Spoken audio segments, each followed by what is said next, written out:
ఆప్కే అదాలత్లో writer తర్వాత politician Shashi Tharoor గారి మీద ఉన్న ఆరోపణ ఈయన రాజకీయంలో మిస్ఫిట్ అయ్యే ఛాన్స్ ఉంది. శశి, మీరు టాపర్గా ఉన్నారు, స్కాలర్గా ఉన్నారు, యుఎన్లో పనిచేశారు, డిప్లొమసీ గురించి తెలుసు, కొంచెం ఓవర్గానే చదివారు. ఇంత పెద్ద చదువులు చదివిన వాళ్ళంతా పాలిటిక్స్కి అవసరమా? నాకు తెలిసి ఈ మధ్య చదువుకున్న వాళ్ళందరూ చాలామంది రాజకీయంలోకి వస్తున్నారు. ఇది మంచి విషయం. నన్ను తీసుకున్నారంటే నాది రాజకీయ కుటుంబం కాదు. నా కుటుంబంలో ఎవరు రాజకీయంలో లేరు, నా పిల్లలు కూడా రాజకీయంలో రావట్లేదు. అప్పుడు నేను ఒక్కనే ఉన్నాను. నాకు ఒక ఛాన్స్ దొరికింది. అంతేకాకుండా నా లైఫ్లో ఇది నాకు నచ్చుతుంది. I always want to make a difference. అందువల్ల ఏదైనా మార్చగలను. నేను చదివాను, ఇప్పటి వరకు నాకు డబ్బులేం రాలేదు, నా చేతిలో ఉండే డబ్బులు పోతున్నాయని చెప్పారు. అది నిజమే. ఎందుకంటే ఈ విషయాన్ని మీరు అర్థం చేసుకోవాలి. ఇప్పుడు పాలిటిక్స్లో చాలామంది ఉన్నారు, వాళ్ళు రాజకీయంగా డబ్బు సంపాదించాలని చూస్తున్నారు. తన ఇన్ఫ్లుయెన్స్ని ఉపయోగించి మిగతా వాళ్ళ దగ్గర డబ్బులు గుంజుతారు.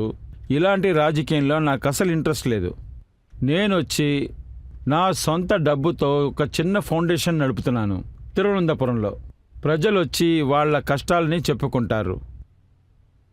దానికోసం ఎలాంటి అఫీషియల్ ఆన్సరు ఉండదు. ఫర్ ఎగ్జాంపుల్, కొంతమంది గవర్నమెంట్ హాస్పిటల్లో క్యాన్సర్ ఆపరేషన్ చేయాలంటే నేను ప్రధానమంత్రి రిలీఫ్ ఫండ్కి పంపించగలను.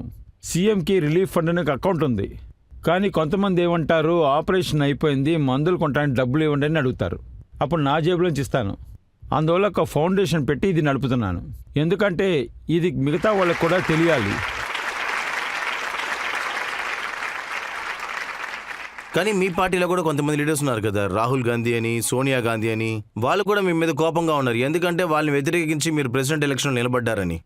ఇలా చూడండి, నేను వాళ్ళకి ఎదురుగా పోరాడాను. నేనొచ్చి ఒక మార్పు తీసుకురావాలనే ఆలోచనలో మీరు ఉండలేదు కదా. అది కరెక్టే. నేను ఎప్పుడు ఆ పోస్ట్కి నించోవాలని ఆలోచించాను. సోనియా గారిని కలిశాను, నేను ప్రియాంక గారిని కలిశాను, ఇంకా భారత్ జోడో యాత్రలో రాహుల్ గాంధీ గారిని కలిశాను. ముగ్గురితో నేను ఏం చెప్పాను, ఇలా చూడండి, నేను మీకు ఎదురుగా నించోట్లేదు, పార్టీలో ఒక మార్పును తీసుకురావాలనుకుంటున్నాను. అందువల్ల కాంగ్రెస్ ప్రెసిడెంట్ ఎలక్షన్ జరపాలని మీరు అనుకుంటే నేను ఇందులో పాల్గొంటాను. మీరు ఏమనుకుంటున్నారని అడిగాను. వాళ్ళు వద్దని అంటారని అనుకున్నాను, ఎందుకంటే పార్టీలో ఒక యూనిటీ కావాలి కదా, చెయ్యకూడదని అంటారనుకున్నాను. కానీ అలా చెప్పలేదు. ముగ్గురు నన్ను ఎంకరేజ్ చేశారు. అది మాత్రమే కాకుండా ఇది పార్టీకి మంచిదని చెప్పారు. ఎలక్షన్ జరగనివ్వండి, ఎవరు నించున్నా సరే మేము పర్మిషన్ ఇస్తామని వాళ్ళు చెప్పారు. నేను ఇదే స్పిరిట్లో లోపలికి వచ్చాను. ఆ తర్వాత తెలిసింది ఎవరో అఫీషియల్ క్యాండిడేట్ ఉన్నారని. ఆ తర్వాత అన్ని విషయాలు క్లియర్ అయ్యాయి. అది వేరే విషయం. నేను ఇక్కడ ఆలోచించే ఒక విషయం, నిర్ణయం తీసుకున్నాను, దాన్ని పూర్తిగా చెయ్యాలని అనుకున్నాను. కొంతమంది చెప్తున్నారు మీరు ఎలక్షన్లో నిలబడితే నిజంగానే ఎలక్షన్ జరుగుతున్నట్టే అనిపిస్తుందంట. ఎలక్షన్ జరిగింది, మీరు ఓడిపోయారు. నాకు తెలిసి ఇదంతా నిజమే. ఎందుకంటే చివరిగా సోనియా మేడమే చెప్పారు, what you have done is strengthen the party. ఇలా జరగడం సంతోషం అన్నారు, ఎందుకంటే పార్టీ స్ట్రాంగ్ చేయడం అన్నారు. కార్గే సార్ గెలిచారు, నేను అతనికి పూర్తి సపోర్ట్ చేస్తున్నాను. ఇంక మీద ఏం డిసైడ్ చేస్తారో అది జరగదు. మీరు చెప్పినట్టు కార్గే సార్ చెప్పలేదు కదా, హైకమాండ్ ఏం చెప్తుందో దానికి నీకు తలకాయ ఊపుతానని కదా చెప్తున్నారు.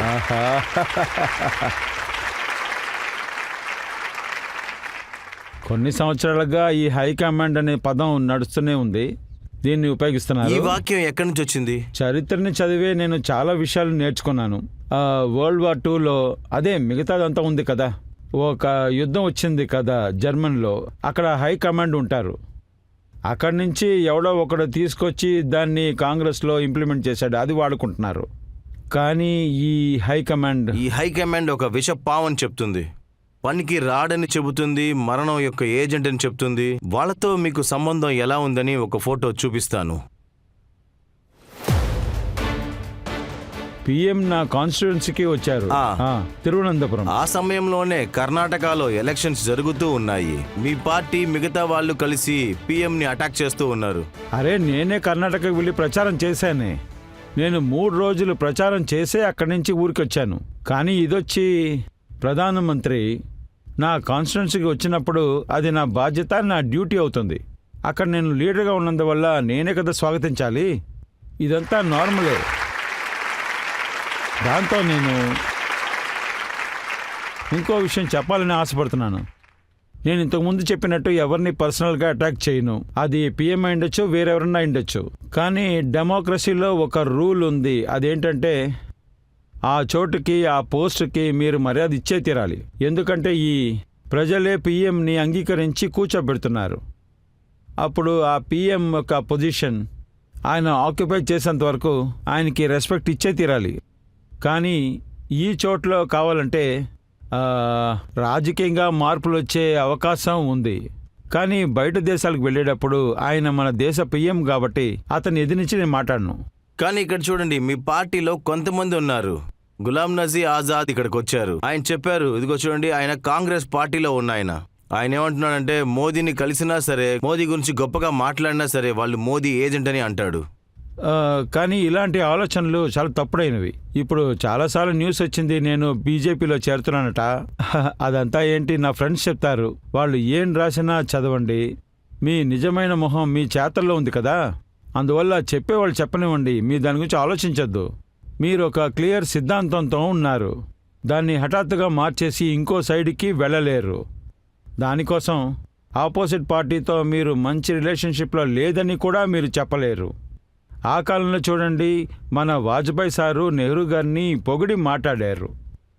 అలాంటి మంచి ఆలోచనలు ఇప్పుడంతా లేనే లేదు. వాజ్పేయి గారే చెప్పారు మీరు చాలా మంచి వాళ్ళు, కానీ తప్పైన పార్టీలో ఉన్నారని. చాలా మంది చెప్పి నేను ఇది విన్నాను. అవునండి, మీ గురించి చెప్తున్నారు, చదువుకున్న ఆయన చాలా మంచి వ్యక్తి, కానీ తప్పైన పార్టీలో ఉన్నారని. ఇలా చూడండి, నేను వచ్చి నా సిద్ధాంతం ప్రకారం నేను ఒక పార్టీని ఎంచుకున్నాను. కావాలంటే మీరు నా పుస్తకాలని తీసి చదవండి కూడా. నేను అందరినీ క్రిటిసైజ్ చేశాను, కాంగ్రెస్ని కూడా. కానీ సార్ మన్మోహన్ సింగ్, సార్ నరసింహరావు కొన్ని చేంజెస్ని తీసుకొచ్చారు. లిబరలైజేషన్, వీళ్ళు స్టేటస్ ఎకానమీ నడుపుతున్నారని వాళ్ళ మీద ఆరోపణ పెట్టాను. ఆ ఆరోపణ లిబరలైజేషన్తోనే పోయింది.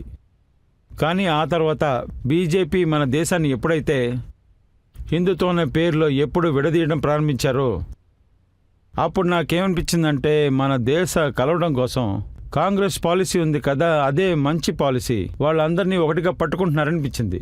మీరు హిందూనా, ముస్లింనా, తమిళ, తెలుగువా, కన్నడనా అని ఏది మాట్లాడినా పర్వాలేదు, మీరు ఇండియన్ అయి ఉంటే మేము మిమ్మల్ని ఇండియన్గానే చూస్తాము.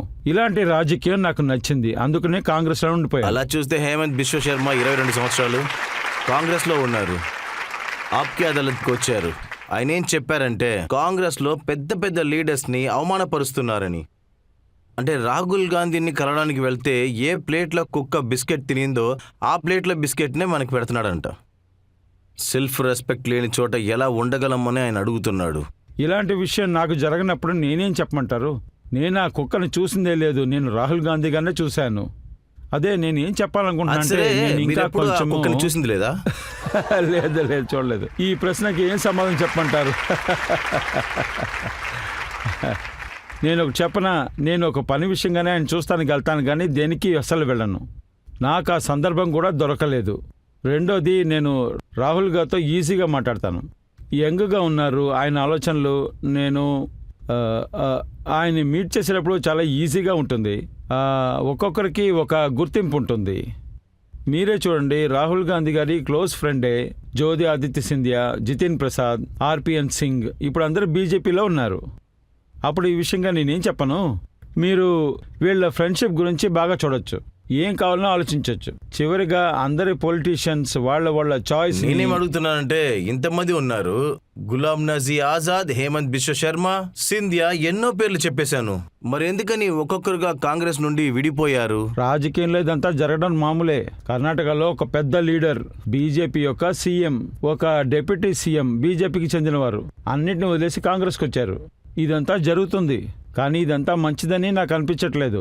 నేనేమంటానంటే మీరు రాజకీయంలో ఉన్నారంటే మీకొని ఒక ఆలోచన ఉండాలి, మీకొని ఒక కళ ఉండాలి, మీకు ఒక నమ్మకం ఉండాలి, ఒక సిద్ధాంతంతోనే మీరు ఎప్పుడు రాజకీయంలో ఉండాలి. నేనేం విన్నానంటే ఇప్పుడు కేరళ ఫుల్గా మీరు చుట్టూ వస్తున్నారంట కదా. ఇలా చూడండి, నేను వచ్చి రాజకీయంలో వస్తానని చెప్పినప్పుడు అప్పుడు మీ నేటివ్ ప్లేస్ ఏదని చూస్తున్నారు. నేను వచ్చి కేరళ, మా అమ్మ నాన్న కేరళ వాళ్ళు కేరళలో పుట్టారు, అందువల్ల ఎలక్షన్లో నించున్నాను.